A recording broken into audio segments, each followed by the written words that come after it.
Chapter 2. Stupid, stupid, 10,000 times stupid! Rotting twigs and fragments of bark disintegrated squishily under Bonbon's hooves as she galloped away from the bog. The evil little thing knew about her, about Lyra. A Kelpie knew. She had talked to a Kelpie. She had talked to one of the She. Bonbon quickened her pace, hurrying back towards the happy banality of Ponyville and away from the unseelie and fey. She had kept aloof from the other world so long and so successfully that she had almost convinced herself that she really was separate from it and nothing could drag her back. Idiot. Even now, as the sun sank lower in the sky and dusk dripped down out of the gnarled branches overhead, she was feeling, hearing, and seeing and sensing things that hadn't wound their way into her carefully maintained bubble of normalcy in years. That distant hollow piping wasn't birdsong, but tiny flutes, carved with obsidian knives from the bones of toads and played by silver-furred pipers with colorless eyes. She shivered as she ran through an invisible thread of creased space, a scar left in the fabric of reality by elf-shot fired. Celestia knew. No, Epona knew how many hundreds of years before. Nearby in space and slightly sideways in time, something shaped like a pony but with legs many times too long was striding along on business of its own, laughing at a joke that Bonbon wished she didn't understand. And the smell? It rose up around her, seeping from the branches and twigs and small scurrying things with too many legs. It was a smell like fresh-plowed earth, but stronger and more alive, a smell of living magic full of eerie delight and uncontrolled by any unicorn or alicorn.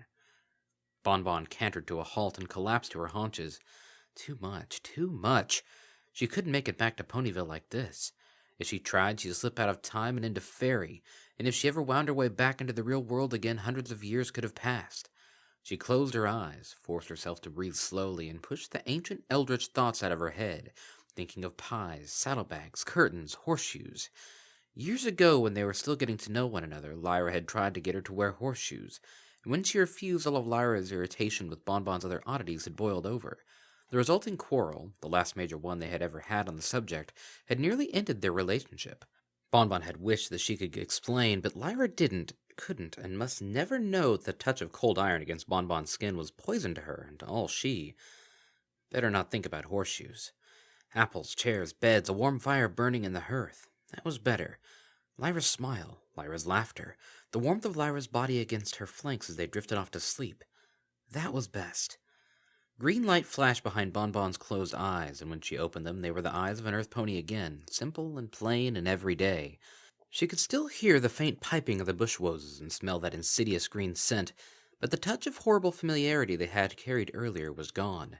She rose unsteadily to her hooves, and keeping her eyes fixed firmly on the pinnacle of the Ponyville Town Hall, just visible above the trees, she stepped forward, her breath still coming in short, harsh gulps. One hoof in front of the other. Soon she'd be home. Soon she'd hear Lyra's voice again, talking happily about her latest modifications to the finger or singing as she practiced the lyre. And then the other voices would stop chittering and whispering in her ears. Sooner than soon, perhaps. Even as she stumbled forward, Bonbon heard, faint but distinct, her own name being called. The pipes of the bushwoses fell silent. The distant voice called out again, firm but tinged with a sliver of fear, and in the face of its solid, determined reality, the eerie shadows and whispers surrounding Bonbon coiled in upon themselves and disappeared, like water sinking into parched soil.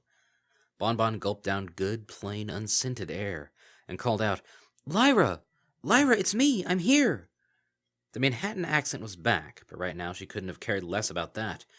Twigs crackled and leafy branches rustled somewhere up ahead and drew nearer, and then a green-white blur shot out of the undergrowth and collided with her in a fervent tackle hug, knocking her to the ground. Bonbon made a noise that could perhaps have been best approximated as "oomph," while Lyra kept hugging her, a stream of words tumbling out of the green mare's mouth all the while. "And I was so worried, and it was getting dark, and Monsieur Cuisine said you hadn't come by, and the apples were out in the fields, but their filly said she hadn't seen you come by either, and I kept thinking about the Hydra, or maybe Big Hoof really exists, and he snatched you up because I heard he does that sometimes, if he exists, that which maybe he doesn't, and I should have gone with you, and I was thinking, and—" Bonbon blinked, and then started laughing, partly out of relief, and partly out of sheer amused happiness. Lyra was so fundamentally, well, who she was. "Ow! Easy, sweetie, easy." She gave her marefriend a reassuring squeeze. "It's okay. I'm fine." With a gentle push, Bonbon nudged Lyra up and rose to her own hooves. "See? No limbs missing."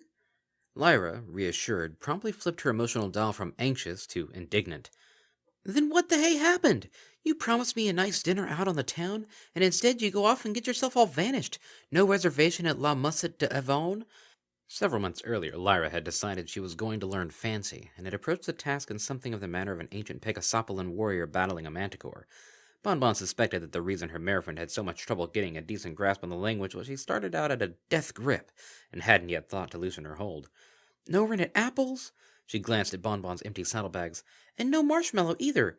And you're shivering, and scratched, and muddy. Bonbon, something did happen, didn't it? Oh no. She had dealt with the actual stress so well, she had thought, but now that the piping and that scent were both gone and Lyra was with her, her traitorous body appeared to have decided it was the perfect time to go to pieces. No, really, I just got lost. And then suddenly she was sobbing, clinging desperately to Lyra and blubbering out half-formed sentences as she tried to say that this was silly, that she'd be better in a second, that she didn't know what had come over her, but she was really better now. Seriously. Lyra held her marefriend and said nothing, gently stroking Bonbon's mane as the yellow mare sobbed against her back. Eventually, Bonbon's sobs subsided to tears, and some time after that the tears faded away into sniffles. She let go of Lyra and murmured, "Sorry, I didn't know what—" No apologies." Lyra grinned and nuzzled her marefriend. "Let's get you home. You can tell me about it then, and whatever it is, tomorrow I'll bust its snoot good for messing with my main mare. But not now. Now we just need to get you home and get some food inside you, okay?" Bonbon sniffled and smiled. "Okay." As the sun set, the two mares walked out from beneath the cloying shadows of the swamp trees and into the wholesome, star-studded darkness of Princess Luna's night. The silence they left behind lasted only a little while before the bush roses began their thin, echoing piping once more. The moon was a good deal higher in the sky now than it had been when the two mares made their way back into Ponyville, and the windows of Bonbon and Lyra's prim, whitewashed house were dark and still. Lyra had fallen asleep about an hour before and lay sprawled beside Bonbon in their bed, snoring gently, but Bonbon was still awake, staring up into the darkness and thinking. Everything felt so right and safe, and it was so tempting to suppose that really was so, and go back to life as it had been, as it ought to be. But it wasn't that simple. She had made a terrible mistake, and nothing would be safe until it had been fixed. She turned her head to her right, reaching out a hoof and gently stroked Lyra's mane. Such a clever, beautiful, and wonderful pony, and that wretched Kelpie knew about her. If that had been all, Bonbon wouldn't have been seriously frightened. Deceitful as Aldrovandra was, she was also terribly lazy, and the Kelpie had probably been quite honest when she said that reporting Bonbon would be too much trouble for her to bother. But it wasn't all. An invasion? The unseelie court had kept to itself for so long now, lurking away from the sun in the shadowy forgotten corners of the world and living on misplaced time, that Bonbon had supposed that it would never creep out of its den again. But from what Aldrovandra had let slip, that evidently wasn't so. "What with Queen Chrysalis's plans, you'll soon have neighbors enough who'll be less tolerant than I," she had said. That couldn't be just a changeling infiltration of Ponyville, which is what Bonbon had been afraid of at first. Ponyville was too closely connected to Canterlot for the slow draining of life from the town to go unnoticed, and surely Queen Chrysalis wouldn't dare to pit herself against the sun and moon princesses with nothing but the power that she could leech from this little settlement. No, it had to be something grander. If there were going to be changelings in Ponyville, there would also have to be changelings in Canterlot. And if there were changelings in Canterlot... Bonbon shuddered. This was big, devastating, Equestria-crushing, world-dominating big. Some pony had to be told about this. The princesses had to be warned. If they only knew to be on their guard and were able to stop things before they got too far out of hoof, then surely Celestia and Luna would be able to put a stop to it and send the changelings crawling back into the shadows. Well, all but one of the changelings, so that she and Lyra and every pony else would be safe again. She needed some contact with Canterlot then. There was the princess's student at the library, Twilight Sparkle. She, Bonbon knew, sent letters regularly to the princess, and although Bonbon didn't know her well, she was something of a celebrity, and she and Bonbon moved in different circles. They were acquainted by sight, and she probably knew enough about the unseelie court from her studies to take the warning seriously. Yes, that was it. Tomorrow morning she'd head over to the library and explain the whole business to Sparkle. Or perhaps not. She hadn't talked to Sparkle often, but she had had encounters with her, and those encounters had not been encouraging. That pony wasn't quite right. She was a terribly powerful mage, and sometimes Bonbon suspected that all that magic had fried her brain a bit. There had been that time when she cast a spell which made parasprites devour a good 3/4 of the town, for example, and that horrible thing with the mind control spell on the doll, and then her dragon had run amok, and then just a few weeks ago she had claimed that she had been visited by her time-traveling future self. No, Twilight Sparkle was right out. She was a decent sort, and meant well. When she wasn't stark staring mad, she was really quite a nice pony, and she had saved Ponyville slightly more often than she had destroyed it. But she was not the pony you wanted to go to in a crisis. She'd probably decide the sanest course of action would be to transform every pony into potted plants. It would have to be some pony in Canterlot then, which would mean a trip to Canterlot itself.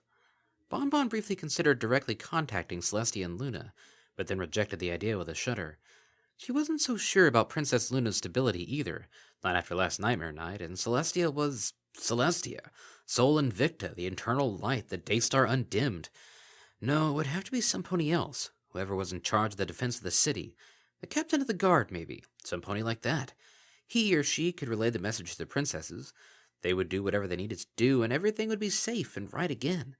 Bonbon's eyes drooped, flickered once, twice, 3 times, and then closed as she drifted off to sleep. Canterlot? Lyra looked up from the breakfast table, dribbling fragments of Daisy sandwich from the corners of her mouth. Why? You never said anything, she swallowed. Anything about a trip. And you'd be gone all day. I thought we were going to have that dinner out on the town this evening, since it didn't work out yesterday. Across the room, Bonbon swished the remains of the meal into their compost chute with a flick of her tail and raised herself up to the sink so she could scrape blackened corn muffin batter off a pan with her forehooves. She bit her lip. I know it's sudden, sweetie, but it's important. I'm really, really sorry about this, but I promise it's something I have to do. But why? Lyra slid out of her chair and trotted over to her marefriend's side. Bonbon, level with me. You come back from Froggy Bottom Bog looking like you saw Discord dancing the mambo with Nightmare Moon. You have a panic attack in the middle of the woods. You won't say a thing about what happened out there afterwards. Oh, horse feathers. It's won't, not can't, and you know it. And now suddenly you're off to Canterlot? No explanation, no heads up, just see you tomorrow, Lyra? Toodles? Philly, I am not letting you go anywhere until you explain yourself. It was the bog, wasn't it? What happened out there? Lyra lifted herself up to her hind legs, only a little awkwardly, and leaned over the sink beside Bonbon, trying to catch her marefriend's eye. Bonbon, why won't you talk to me?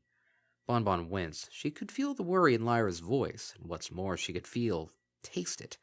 Not all the senses of a changeling could be described in the words of a pony, in the warm, buoyant threads of Lyra's love for her humming through the depths of her marefriend's mind.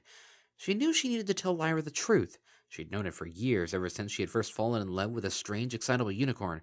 She'd even come close to telling her once or twice, but it was never quite the right moment.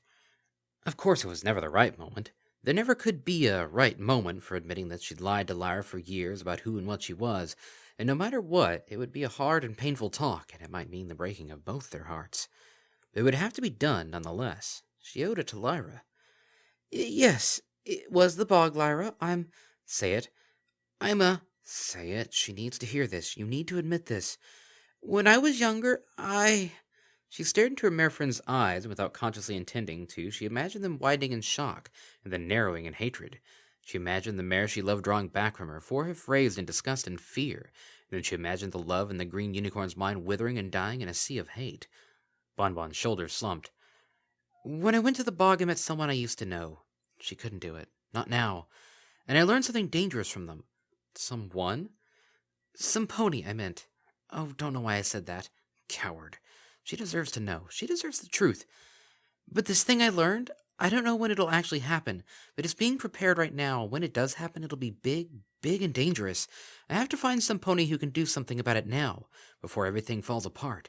The princesses need to know, and that's why I need to go to Canterlot, so I can warn them, so that Equestria can be safe. She bowed her head, avoiding Lyra's eyes. Lyra reached out a hoof and with a firm gentleness lifted Bonbon's head back up again, forcing her marefriend to look at her. Speaking quietly and deliberately, she said, Bonbon, what danger? Who told you? What aren't you telling me? I can't. Bonbon swallowed, then sighed and closed her eyes. You're right. I'm sorry. Lyra, I'll tell you everything as soon as I get back from this trip. Not just who I met, what the danger is, and what happened at the bog, but everything. I'll tell you why I have my fits, why I won't wear horseshoes, even why my voice changes all the time. Everything. It's all connected, and I owe it to you. I have owed it to you for a long time, to tell you the truth. She opened her eyes again and met Lyra's gaze. With a smile, a weak smile, yes, but a smile, she said, That's a promise, dear heart.